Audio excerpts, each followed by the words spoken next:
Good morning guys. तो आज हम लखनऊ से नेपाल जाने को तैयार हैं।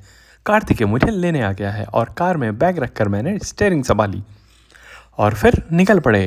अभी मॉर्निंग के 6 बज रहे हैं। तो हमने डिसाइड किया कि सबसे पहले हम जाकर अपनी गाड़ी का सीएनजी और पेट्रोल टैंक फुल कराएंगे। सीएनजी भराने के लिए सबसे पहले हम पहुंचे विभूतिखंड और वहां पर हमने अपनी गाड़ी का सीएनजी टैंक फुल कराया, जिसके लिए हमें 900 रुपये पे करने पड़े और हमारा टैंक फुल हो गया। उसके बाद रास्ते में हमने चाय और बंद मक्खन खाया। चाय बंद मक्खन खाने के बाद हम सीधा नेपाल के लिए निकल पड़े और इस समय सुबह के 7 बज चुके हैं और लखनऊ के मॉर्निंग का व्यू तो पूछो ही मत। ताजगी भरी सुबह बहुत ही ज़्यादा सुकून देने वाली थी। चारों तरफ साफ़ सुथरी रोड और जलती हुई रोड लाइटें हमारे ट्रिप को और भी ज़्यादा एक्साइटेड बना रही थी। तो लखनऊ से नेपाल जाने के लिए हम लोगों ने बाराबंकी, गोंडा, बलरामपुर और बढ़नी बॉर्डर तक का रूट डिसाइड किया, क्योंकि बाई कार ये रूट बहुत ही ज़्यादा कंफर्टेबल है।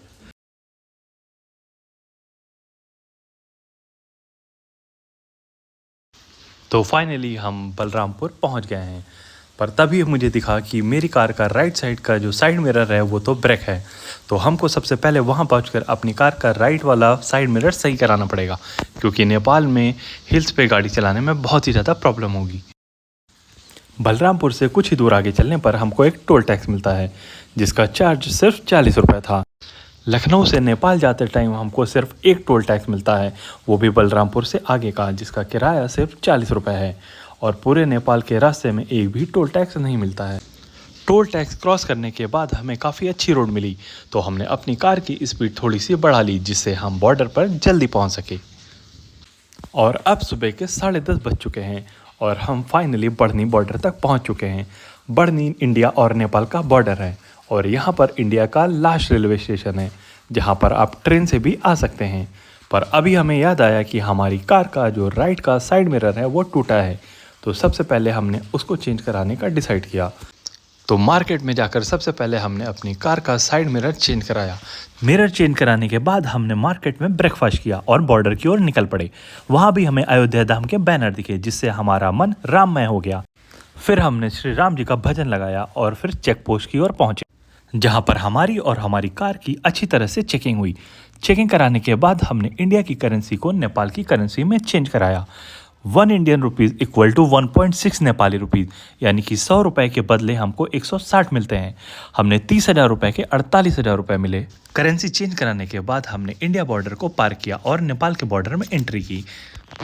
नेपाल में एंट्री करने पर हमने भंसार के ऑफिस में परमिट बनवाई, जहां पर कार की फ़ीस 600 रुपये पर डे थी। हमने 6 दिन की परमिट बनवाई और 3600 रुपये पे किया और अपना भंसार का पेपर लिया। थोड़ी ही देर बाद नेपाल कस्टम्स के लोग आए और हमारी कार को अच्छे से चेक किया। हमारी कार में उनको स्पार्कल पार्टी गन मिली, जो उन्होंने अपने कस्टडी में ले लिया। मैं आप लोगों को भी बताना चाहूँगा कि जितनी छूट हमारी इंडियन गवर्नमेंट नेपाल के लोगों को देती है, उतनी फ्रीडम आपको नेपाल में कहीं नहीं मिलेगी। इसलिए आप ऐसा कोई भी सामान ना ही ले जाएं। बॉर्डर पर ही हमने नेपाल का सिम लिया, जो 300 नेपाली रुपीज़ में मिला, जिसमें 15 GB डेटा के साथ लाइफ टाइम वैलिडिटी थी। अब मैंने कार को रोक कर 10 मिनट का रेस्ट लिया, क्योंकि सुबह के 6 बजे से मैं ही ड्राइव कर रहा था। भंसार की परमिट बनवाने में हमको 2 से 3 घंटे का समय लग गया था, इसलिए यहाँ तक पहुँचने में अब दोपहर के 2 बज चुके हैं।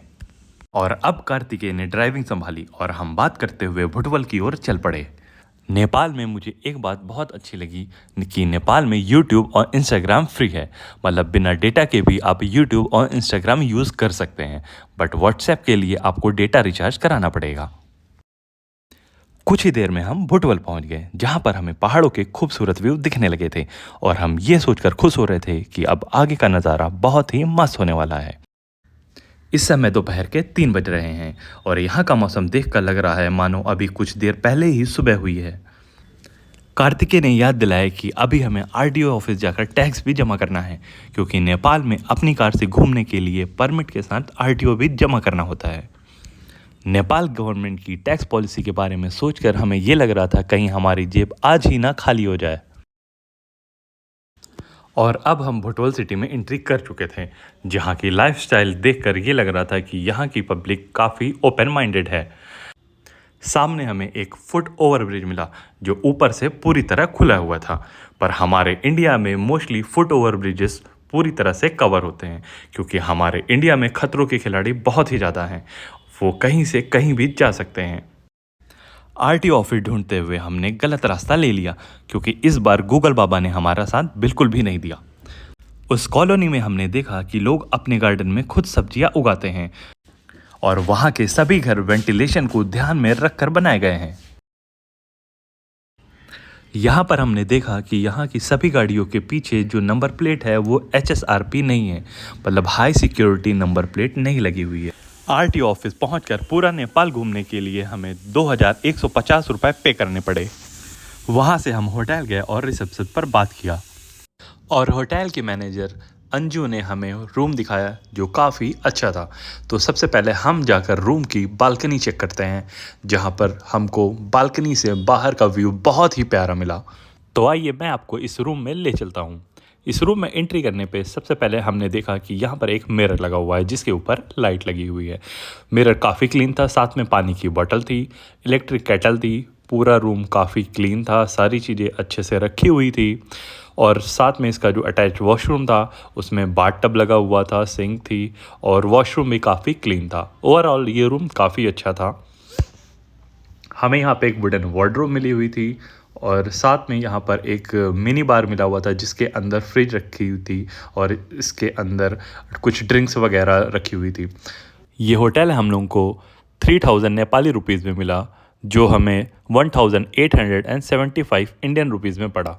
इस रूम से विंडो का व्यू भी बहुत ही प्यारा था, जहाँ से आपकी मॉर्निंग बहुत ही ज़्यादा खूबसूरत होने वाली थी। तो चलिए मैं आपको फिर से एक बार बालकनी का व्यू दिखाना चाहता हूँ, क्योंकि मुझे यहाँ से बालकनी का व्यू बहुत ही ज़्यादा खूबसूरत लग रहा था। यहाँ के जो घर बने हुए थे उनकी डिज़ाइन मुझे काफ़ी अच्छी लग रही थी। कुछ घर नॉर्मल बने हुए थे, बट मोस्टली जो भी घर बने हुए थे वो एक कल्चरल वे में बने हुए थे। यहाँ की बालकनी से चारों तरफ माउंटेन्स दिख रहे थे और मौसम भी काफ़ी ठंडा था।